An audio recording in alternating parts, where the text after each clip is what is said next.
They know what they're doing. That was quite planned. Yeah, you look like a crazy person.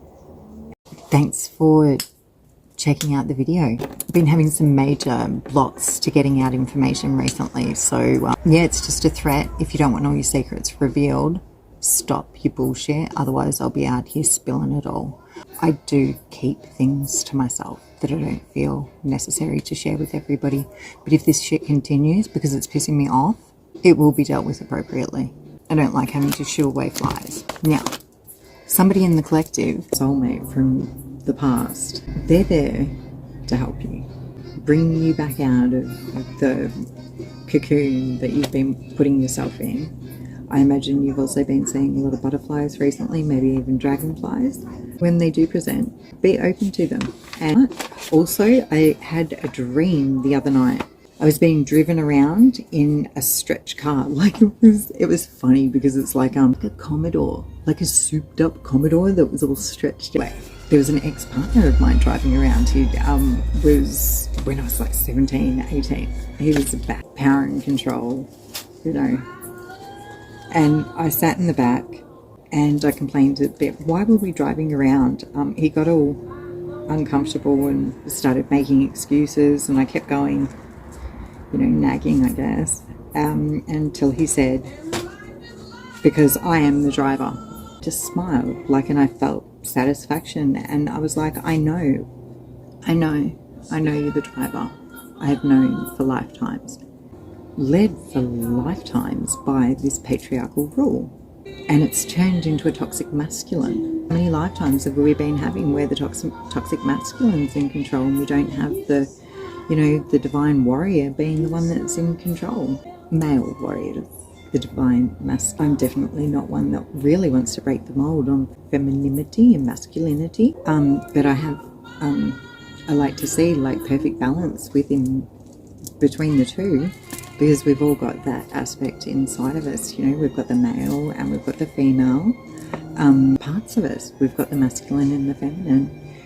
Being led by toxic masculinity actually brings out masculinity a lot more in females. So whilst we don't want to be masculine, a lot of us in previous relationships, or perhaps relationships we're still in now that are making us unhappy, we've been forced to be very masculine because we're not able to really embrace our divine femininity, either through jealousy of our partner, which can happen, somebody trying to crush you down, which brings me into other notes I was taking.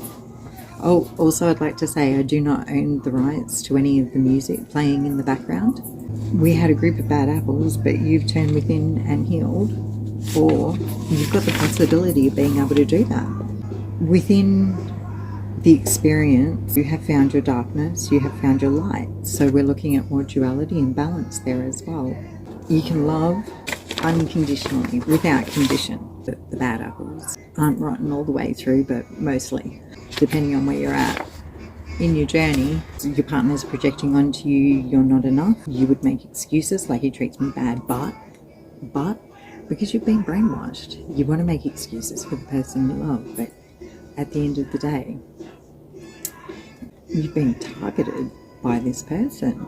And victims ruminate, and you'll think and think and think. Say, an example would be a partner that's going out for the night and leaving you behind for the night will start a massive fight with you before they go out.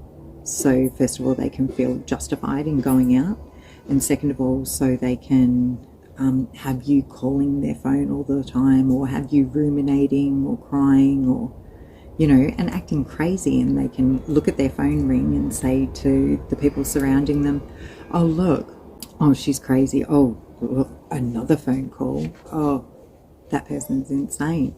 But no one's taking into consideration what actually happened to you prior to them going out. They know what they're doing. That was quite planned.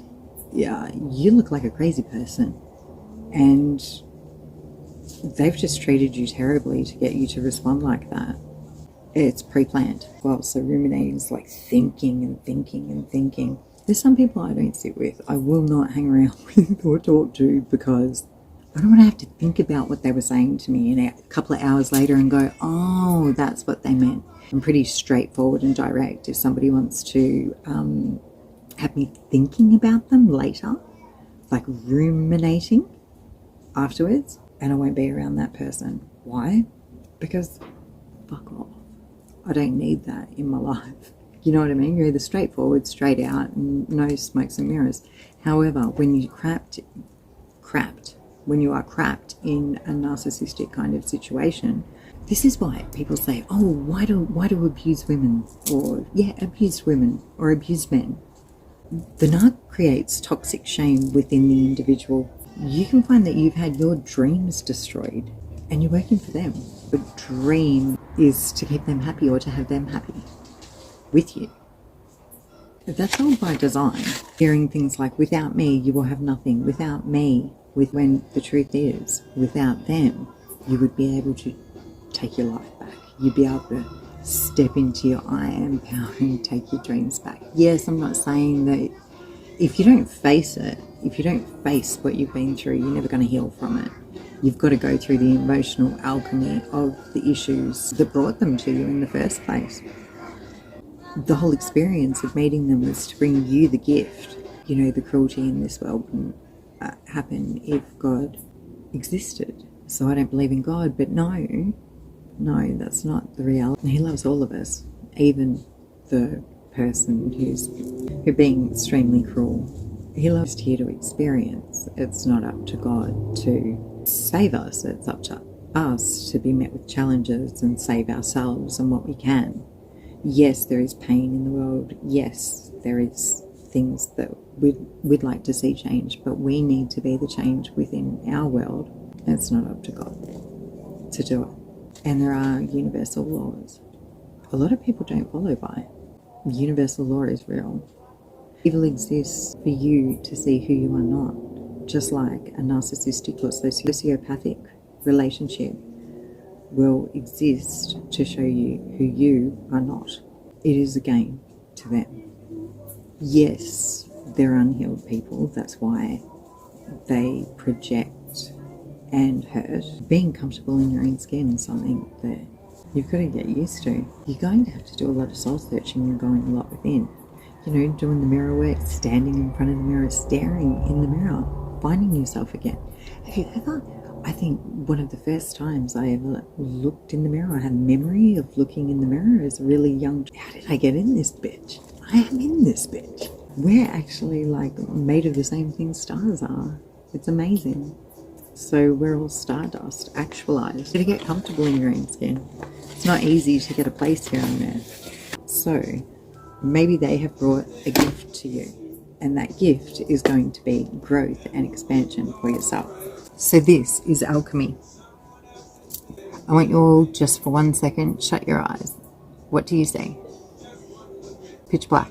So you are the creator of universe.